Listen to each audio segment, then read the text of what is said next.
Nous verrons les techniques que les esprits inférieurs, les mauvais esprits, ils utilisent pour produire ce phénomène de l'obsession. Comment agissent les magnétiseurs du monde des esprits? C'est par la domination magnétique. Et le procédé utilisé par les désincarnés dans la culture du vampirisme. C'est triste que Manon, elle va voir, c'est la première fois et c'est un sujet très dur peut-être, mais si elle continue avec nous, elle aura l'occasion de voir euh, les choses euh, depuis le début et ce sera mieux pour elle. Ils se juxtaposent à l'aura des créatures qui leur offrent la passivité. On va parler un peu plus de ce qui est le vampirisme dans les œuvres spirites.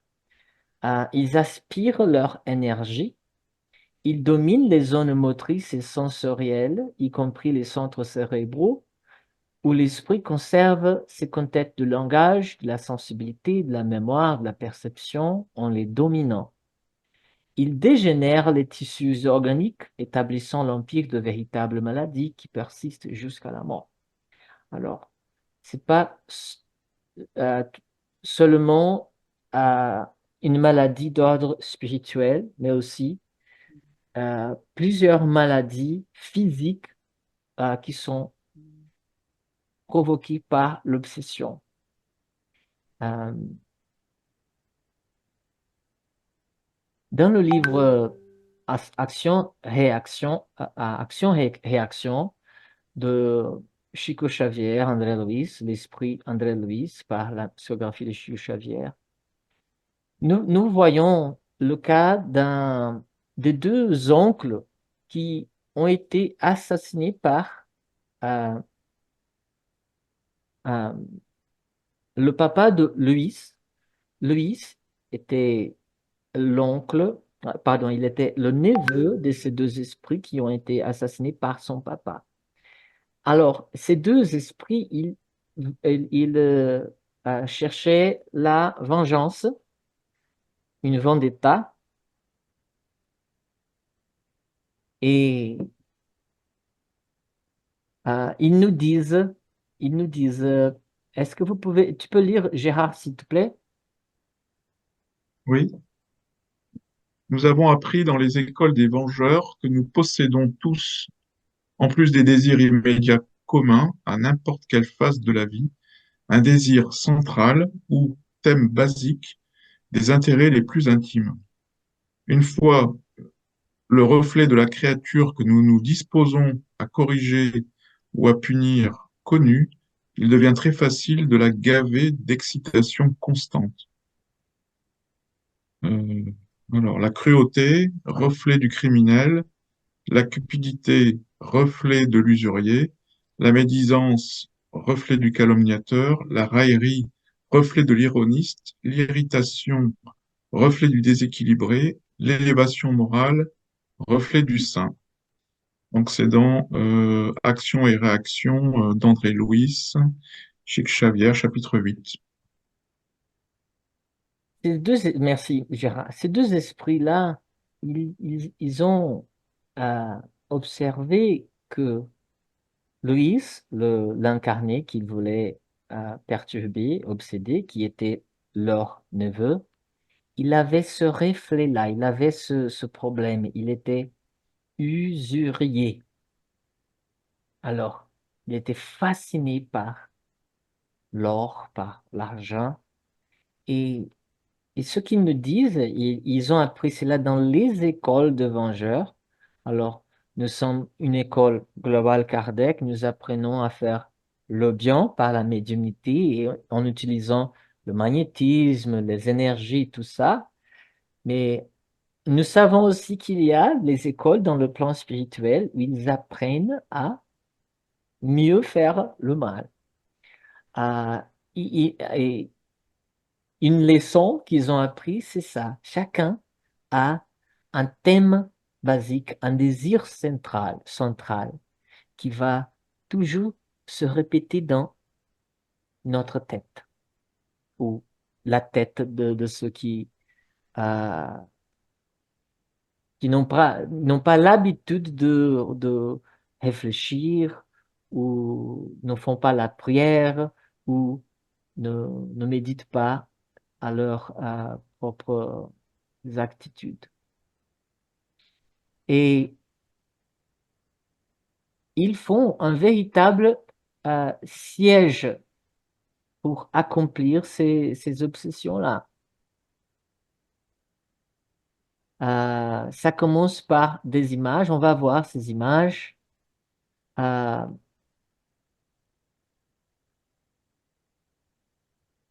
ils appellent cela un cliché mental. Euh, ils n'ont pas besoin de mots pour être perçus. Ils s'insinuent avec insistance jusqu'à établir l'échange qu'ils finissent par commander. C'est d'abord une vague idée qui s'insinue, puis elle se répète avec insistance jusqu'à s'inscrire chez le dessinateur, le cliché dérangeant qui initie l'inadaptation grave. Alors, peut-être, et, et- et tout le monde est susceptible à le vivre, avoir une idée de suicide, une idée de vengeance, une idée de trahison, ou des idées malsaines. Qu'est-ce qu'il faut faire? Il faut les rejeter toujours. Ça me vient, je veux faire la vengeance à quelqu'un, je veux faire la médisance. Qu'est-ce qu'il faut que je fasse? Il faut que je rejette cela et que je fasse cela avec toutes mes forces parce que sinon, ça va continuer, ça peut prendre toute ma vie. Il y a un changement de technique. Euh, il change de technique chaque fois qu'il est repoussé. Alors, peut-être c'est l'idée, et on va voir d'autres techniques qu'ils utilisent. Mais les mentalités habituées au vice sont plus susceptibles, bien sûr, à le faire. Les personnalités oisives, les esprits vides, sont plus facilement euh, euh, influencés par les esprits, les mauvais esprits. Euh, Ici, il va parler c'est la médium, médium, Gérard. C'est le médium Ivone do Amaral Pereira, souvenir de la médiumnité. Euh, Cette action hypnotique sont celles qui ébranlent de manière cachée la volonté de l'obsédé par une suggestion continue, ininterrompue, exercée principalement pendant le sommeil du patient en se transformant en une hypnose maléfique.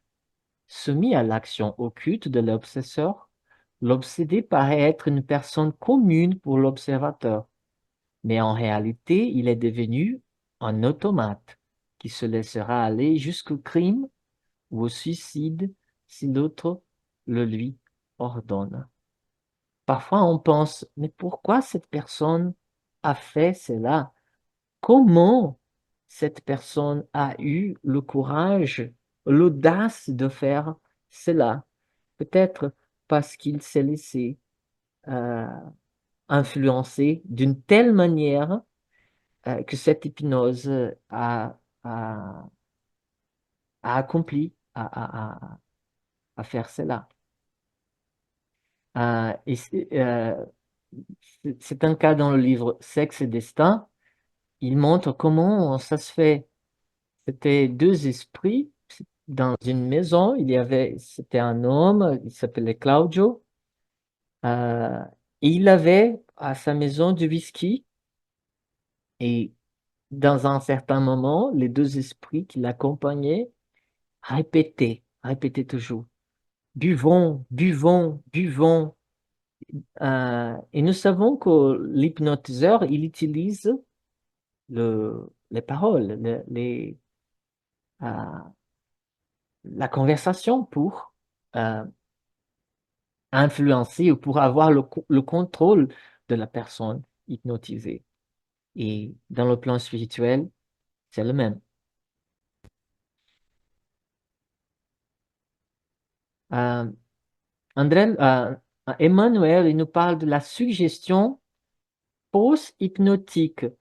C'est quand l'esprit n'est plus à côté de l'obsédé, de la personne qui est en train d'être influencée, mais à distance, ils peuvent envoyer ces signes.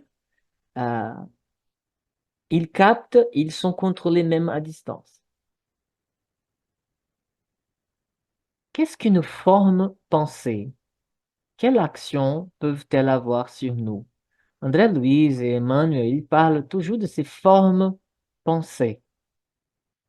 Et les esprits inférieurs, ils utilisent aussi euh, ce- des formes pensées pour mieux contrôler. Le corps, Gérard, s'il te plaît. Oui.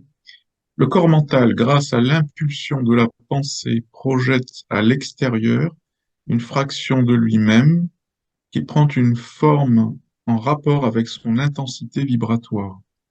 C'est ainsi que se produit une forme pensée qui est de quelque manière une entité animée par une activité intense qui pivote sur la pensée génératrice. Elle voltige alors autour de son créateur, toujours prête à réagir sur lui, en bien ou en mal, chaque fois qu'il se trouve en des conditions passives.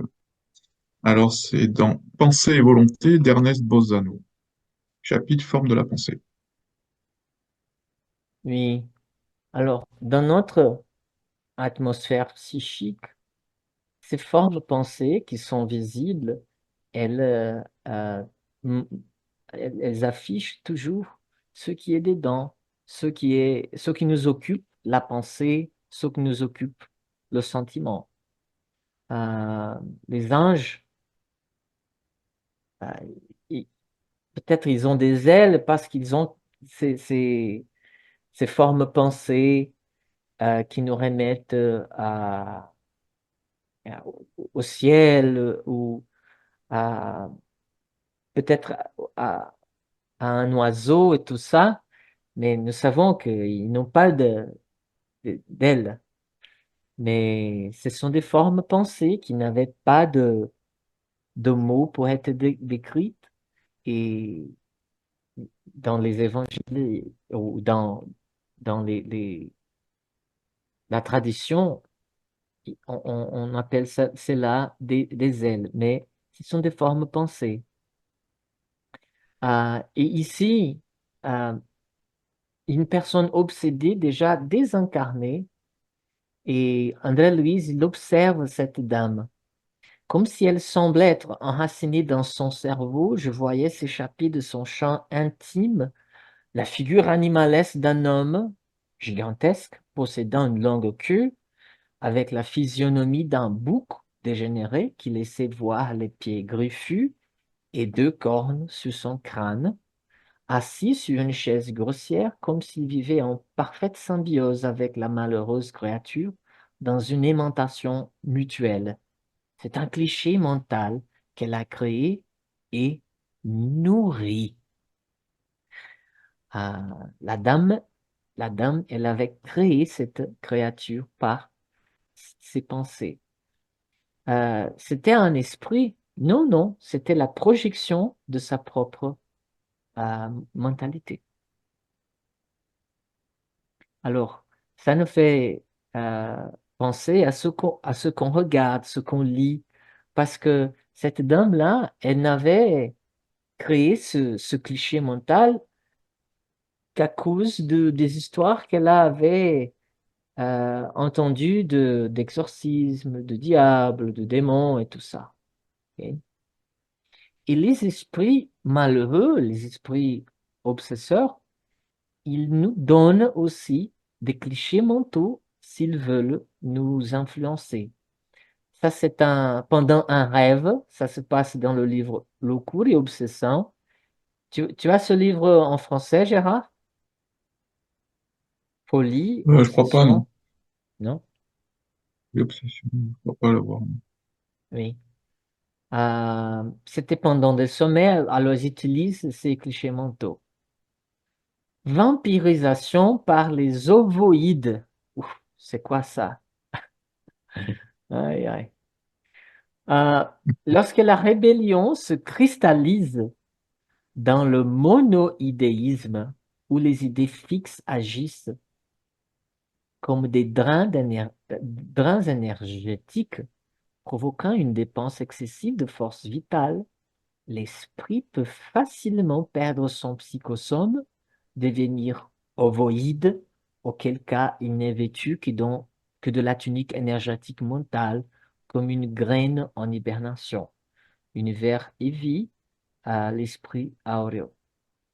Euh, dans, dans quelques livres, on voit ce phénomène-là, surtout chez les esprits suicidaires qui ont fait un suicide. Alors, ils, ils pensaient tellement, avec une telle fréquence et intensité, dans l'événement euh, de leur suicide ou l'événement de la vengeance qu'ils voulaient faire. Parce qu'il y a des esprits qui se suicident, des gens qui se suicident en vengeance à quelqu'un, en faisant la vengeance. Alors, ils étaient tellement enveloppés par ces pensées-là qu'ils ont même perdu leurs caractéristiques et ils se sont euh, transformés en un esprit ovoïde. Alors, triste ça. En Les, fait, c'est le père-esprit qui perd, c'est le père-esprit qui perd sa forme humaine, en fait. la forme humaine, oui. Alors, les grands magnétiseurs du plan inférieur utilisent ces esprits-là pour mieux faire l'obsession. Alors, ils les prennent et les attachent au périsprit de la personne obsédée. Évidemment, les formes ovoïdes avaient été apportées par les hypnotiseurs qui dominaient la situation. L'action des vampires était incessante. Les énergies usuelles du corps semblaient transportées vers les formes ovoïdes qui s'en alimentaient automatiquement dans un mouvement de succion infini. Le livre Libération. Euh, alors, une autre technique qui est aussi, euh, et nous verrons, mes amis, que contre toutes ces techniques-là, nous avons euh, des, des antidotes où on étudie cela pour mieux les traiter dans notre traitement de l'obsession par la chaîne magnétique. Emmanuel va nous dire qu'il existe le parasite ovoïde. Maristelle, tu as des questions à poser, peut-être, ou Maristelle et Laurent, En train d'écouter toi, en train de parler de ça, il aura en train de me questionner. Je suis en train de répondre, mais j'ai besoin de questionner à toi. Il est Laurent? en train d'expliquer, non, pour Oui, l'obsession, oui, je suis parce très que désolé pour Manon parce qu'elle voit ces choses-là. C'est pas agréable. Peut-être elle pense, qu'est-ce que mon Ouais, je papa? pensais, Qu'est-ce qu'il étudie? je me suis dit que Manon, peut-être qu'elle suivait le Twilight, et dans Twilight, Laurent, qu'est-ce ah, que tu as posé? c'est maintenant. Non, je lui demandais ce que c'était les ovoïdes. À Marie-Stella. Oui. Ce sont les esprits qui ont perdu leur forme humaine et ils reculent, ils se transforment dans un œuf. c'est Et un pourquoi? phénomène qui peut arriver aussi. C'est un Pardon, phénomène Gérard. qui peut arriver aussi quand l'esprit refuse de se réincarner. Parce qu'au moment de la réincarnation, il retrouve, forcément, le père-esprit va retrouver sa forme. Mais au fur et à mesure que les esprits refusent de réincarner, eh bien, ils perdent, petit à petit, le Père-Esprit perd la forme humaine, en fait. Il y a ça Oui. aussi. Et Laurent, et ça se passe surtout chez les criminels, les esprits de suicidaires, les gens qui ont toujours une idée fixe. Et l'idée, elle devient tellement importante dès dans cet esprit-là, euh, et qui commence à perdre sa forme humaine. D'accord. Claro, Nous avons le cas, je vais te donner un exemple, le cas de Santos Dumont. Santos Dumont, je ne sais pas si vous connaissez, Santos Dumont, pour nous, il est l'inventeur de l'avion. Il est brésilien, il s'est suicidé. Nous avons dans un livre, le livre s'appelle Ícaro Redivivo, ou euh, Icarus ressuscité. Ressuscité. Oui. Euh, il a commis le suicide et il était sous le point de perdre sa forme humaine. Euh, et les amis spirituels, ils l'ont euh, racheté des plans inférieurs et il s'est réincarné pour que ça ne se passe pas. Et alors, après sa réincarnation, c'était une incarnation très, très rapide parce que Oui, sa c'est ça. maman, sa maman a commis l'avortement. Et c'est une longue histoire. Mais même dans une circonstance très triste, euh, comme l'avortement, il a réussi à ne pas perdre sa forme humaine. D'accord? Mais Oui, bien ben, sûr que parfois, cette perte n'est pas définitive, non? minha botinha. parfois un enfant euh, un enfant mort-né, euh, évidemment que c'est très triste pour les parents, mais pour lui, c'est hyper important parce que ça compte pour sa régénération au niveau spirituel, quoi. Oui, ça compte, c'est vrai. Pour le papa et la C'est un cadeau, maman, hein, qui lui est fait. oui, pour le papa et la maman, c'est trop triste, c'est tragique, mais pour lui, pour l'esprit, c'était une bénédiction. Euh, et on ne parle pas de l'avortement provoqué, bien sûr, parce que euh, ok, Non. nous aurons l'occasion de discuter cela. Peut-on s'intoxiquer avec de la matière mentale produite par soi-même?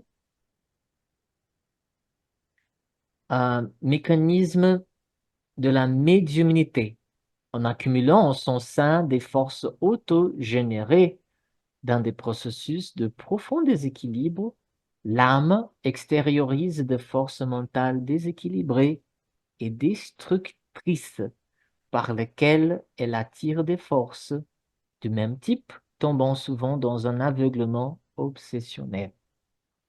Dans le livre Non Solar, Notre demeure, dans les chambres de rectification, André Luis, il travaille comme infirmier et il dit, la plupart des malades, ils vomissaient ou il y avait des fluides qui sortaient de leur bouche. C'était quelque chose de noir, très, qui sentait mal. C'est quoi? C'est ça. C'est la matière mentale fulminante que nous pouvons accumuler. Et lors des passes que nous faisons, nous essayons exactement de d'abord retirer et rejeter cette matière mentale. Euh, il va parler exactement de cela. Je ne vais pas tout lire parce que nous n'avons pas tellement de temps. Dans le livre Missionnaire de la lumière, nous voyons un médium, une dame, qui était atteinte de cette matière mentale fulminante. C'était une dame, une bonne personne, mais elle avait eu un, euh, e- elle avait eu un problème avec son mari le jour, le matin, et ils ont observé qu'il y avait un petit nuage qui entourait son cœur, même si elle était une bonne personne. Elle était, elle avait du chagrin. Alors, ce sentiment de chagrin faisait, dans son périsprit, accumuler ce petit nuage qui était la matière mentale mortelle ou fulminante. Euh, et cela nuisait ou nuirait la séance médinique de laquelle elle ferait partie le soir. Alors, André Louise et les amis, ils ont retiré cette matière mentale fulminante. Ah, et ça se passe avec tout le monde. Peut-être nous avons un choc, quelqu'un nous offense, ou quelqu'un nous dit des choses et ça nous devenons tristes à cause de cela. Alors, c'est inévitable d'avoir cette tristesse et accumuler dans notre périsprit cette matière mentale fulminante.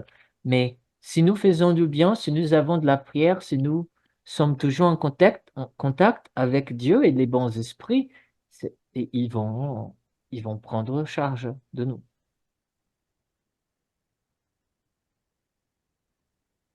Ah, bacille psychique. Gérard, la prononciation c'est bacille ou bacille? Bas- Bacille, moi je dis Bacille. bacille. Lis s'il te plaît, Gérard, cette citation. Qu'est-ce qu'un bacille psychique? J'avais vu les plus étranges bacilles de nature psychique, complètement inconnus de la microbiologie la plus avancée. Ils n'avaient pas la forme sphérique de certains bacilles, ni celle de bâtonnets des diverses bactéries. Cependant, ils formaient des colonies denses et terribles. Alexandre les avait reconnus car ils s'attaquaient aux éléments vitaux du corps physique, agissant avec un grand potentiel destructeur sur les cellules les plus délicates. La colère, l'intempérance, les égarements du sexe, les diverses nuances de viciation forment des créations inférieures qui affectent profondément la vie intime. Le corps malade indique presque toujours une mentalité infirme. Missionnaire de la lumière, André Louis, chapitre 4. Et, merci, Gérard. André Louise, il dit cela lorsqu'il regardait un monsieur et il était un candidat pour la médiumnité, il étudiait la médiumnité, mais c'était quelqu'un avec des pensées malades, maladives, et il avait à il avait acquiert ces bacilles psychiques en contact avec la prostitution. Ce n'était pas matériel, c'était un bacille psychique. C'était des entités spirituelles qui étaient attachées à son périsprit. Euh, les maladies de l'âme peuvent-elles être contagieuses? Bien sûr.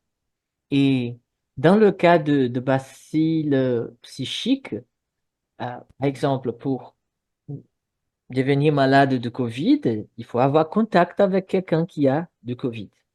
Mais euh, au niveau de bacilles psychiques, il faut avoir le contact mental. Alors, l'Internet, par exemple, euh, même si nous sommes éloignés, le contact mental, les bacilles psychiques sont contagieux par un livre, par un film, par une conversation. D'accord. Euh,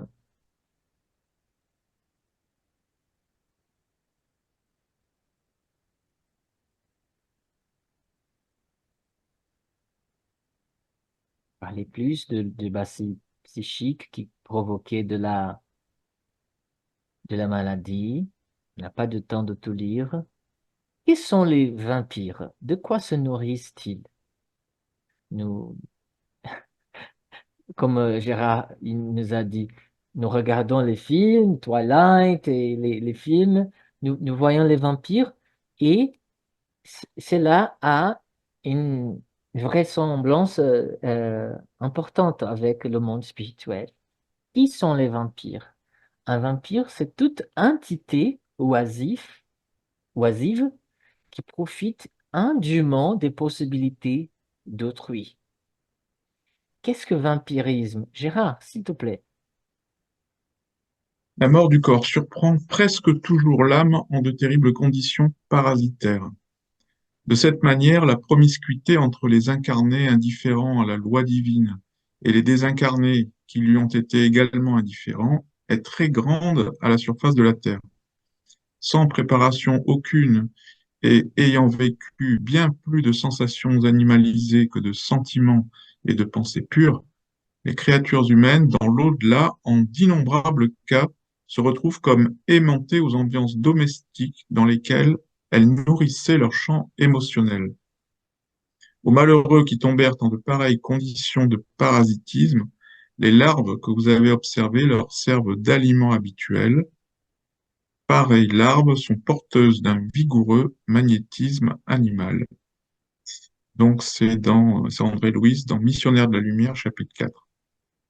Alors, merci Gérard, au lieu de se nourrir de saints, comme les vampires que nous regardons au film, les vampires spirituels, ils se nourrissent de ces bacilles, de ces énergies qui sont produites dans le périsprit de la personne obsédée. Et les exemples sont innombrables dans les romans spirites, les livres d'André Louis. Où peut-on trouver des antidotes au vampirisme? Euh, je ne sais pas si Laurent, il peut lire. C'est trop petit pour vous, non? Alors, oui, c'est ça? C'est Ouais. trop, C'est trop petit, Trop grave. petit. Ouais. trop petit, je vais lire pour vous. D'accord, Alors, je merci. veux mon salaire, d'accord? Parce que c'est votre travail. Des procédés contre le vampirisme, la prière est l'antidote le plus efficace. Quant au combat systématique du vampirisme, nous sommes contraints de reconnaître que chaque fils de Dieu doit être son propre médecin. Et jusqu'à la pleine acceptation de cette vérité avec les applications de ces principes, l'individu sera sujet à d'incessants déséquilibres. Vous savez déjà que la prière trace des frontières vibratoires. La prière est le plus efficace antidote au vampirisme. Euh,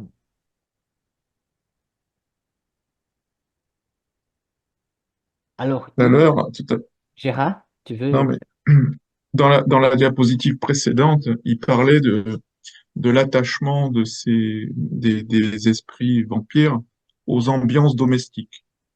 Et c'est vrai qu'on comprend toute l'importance de faire l'évangile au foyer et d'avoir un milieu domestique, comment dire ça, euh, Enfin, propre, propre spirituellement, enfin, voilà, lumineux, on va dire. Parce que, oui, c'est l'évangile au foyer, la prière, c'est ce qui va protéger finalement le foyer. oui. Je crois que nous tous, nous avons déjà eu l'occasion d'entrer dans un lieu, peut-être un hôpital, une maison, et nous avons senti quelque chose de... Oh, c'est bizarre, hein, je ressens mon estomac ou moi, j'ai des sensations, et c'est ça. Il y a des énergies qui sont dans les ambiances, oui, oui. La prière est l'antidote et surtout la prière collective. Lorsque la prière est exercée dans un cercle ou un groupe de créatures attachées au bien.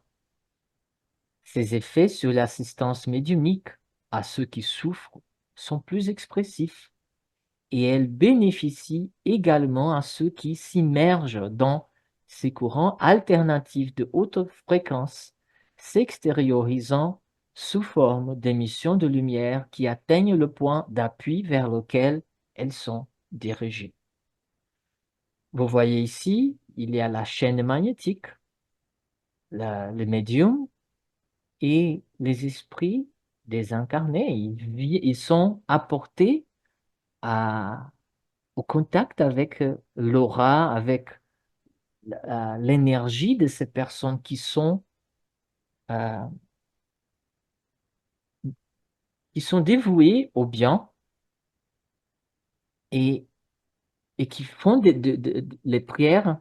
Alors, en entrant en contact avec une ambiance comme ça, de prière, d'amour, de charité, alors ces ovoïdes, ces clichés mentaux, ces images et toutes ces mauvaises pensées, ces énergies mauvaises, alors ils sont dissipés.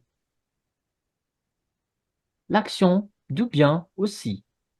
Action du bien, c'est un remède efficace. Gérard, lis s'il te plaît. L'action du bien authentique, qui anéantit volontairement nos sentiments inférieurs, produit de vigoureux facteurs de transformation sur ceux qui nous observent, modifie nos désaffections les plus âpres à toute disposition hostile à notre égard. Alors, c'est André Louis dans Évolution dans deux mondes, chapitre 15. Oui, si nous avons, merci, si nous avons des ennemis du passé qui veulent faire la vendetta contre nous, la vengeance, s'ils nous voient pendant que nous faisons le bien, alors c'est une chose, ils vont peut-être penser, oui, il est différent, non? Flavio d'aujourd'hui est différent du Flavio de l'incarnation précédente. Mais si nous faisons du mal, ces esprits vindicatifs, ils s'approchent de nous et ils disent, voilà, il n'a pas changé, il fait la même chose qu'il a fait contre moi, il a fait à d'autres personnes, c'est pour ça que je vais maintenir, je vais continuer ma vengeance. Alors, l'action pour le bien, l'action du bien est un remède. Ce ne sont pas des médecins, mais des magnétiseurs, des spiritualistes ou des spirites qu'il faudrait envoyer pour dissiper la légion des mauvais esprits égarés dans votre planète. Alain Kardec. Alors, nous voyons les passistes qui, euh, qui aident ces patients-là qui sont en train de recevoir, d'être magnétisés et de dissiper, ils sont en train de dissiper les mauvaises énergies, bacilles psychiques et tout ça qu'on a vu comme la méthode utilisée par les mauvais esprits. Comment prendre en charge les formes pensées, les clichés mentaux, les parasites ovoïdes, bacilles psychiques, matière mentale fulminante, les suggestions post-hypnotiques et toutes les techniques utilisées par les esprits, la chaîne magnétique. Vous avez des questions, des commentaires à ajouter, mes amis?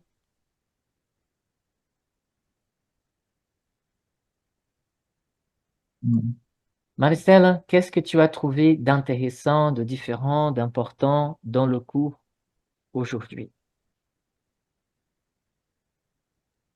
Ai, ai. J'ai trouvé très important tout ce que tu as dit sur l'obsession, sur la protection qu'on a besoin de faire pour nous protéger contre les mauvais esprits, pratiquer toujours le bien, non? Ça, c'est important. Donc, ça nous aide à nous échapper un peu, à faire le bon choix. La prière. La prière. Dis-le, dis-le. Et c'est ça, il poser en pratique hein, dans notre vie quotidienne. Hmm. Moi, j'aurais peut-être une question. En fait, cette leçon, elle concerne euh, le vampirisme euh, produit par des frères désincarnés, des esprits désincarnés. Mais on a aussi un effet de pourquoi pas d'incarner vers incarner.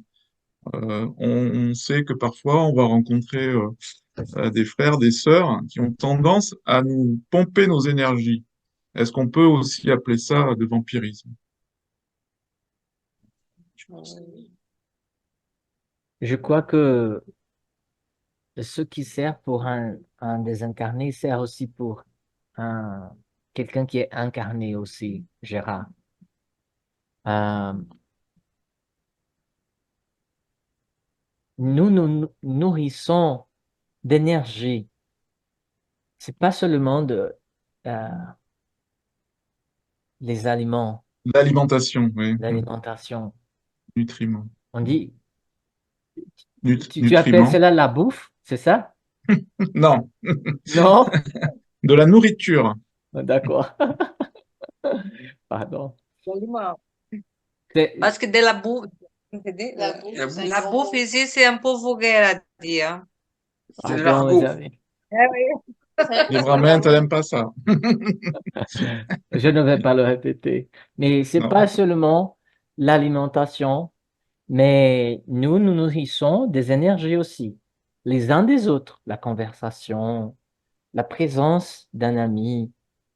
Euh, il y a le film avec Tom Hanks où il prend une balle, un ballon, il fait un visage, il commence à parler. Pourquoi? Parce que nous avons besoin d'être nourris les uns par les autres au niveau de notre présence spirituelle. Oui. Et malheureusement, il y a ceux qui vont tout, comme tu as dit, pomper, c'est ça? Oui, L'énergie. oui, oui. C'est-à-dire, parfois, une personne va nous prendre dans les bras et puis on va se sentir vidé.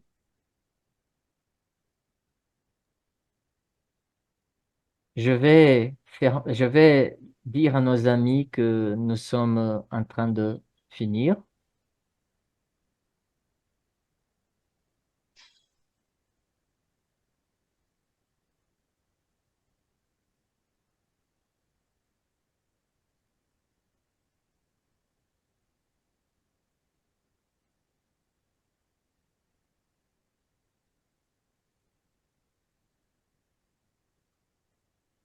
Ce que je disais, c'est que euh, toujours, peut-être nous sommes susceptibles d'avoir des mauvaises pensées. Si nous sommes incarnés, nous sommes toujours dans cette possibilité. Euh, quelque chose qu'on voit, peut-être un mauvais sentiment, la vengeance, l'impatience, tout simplement la paresse.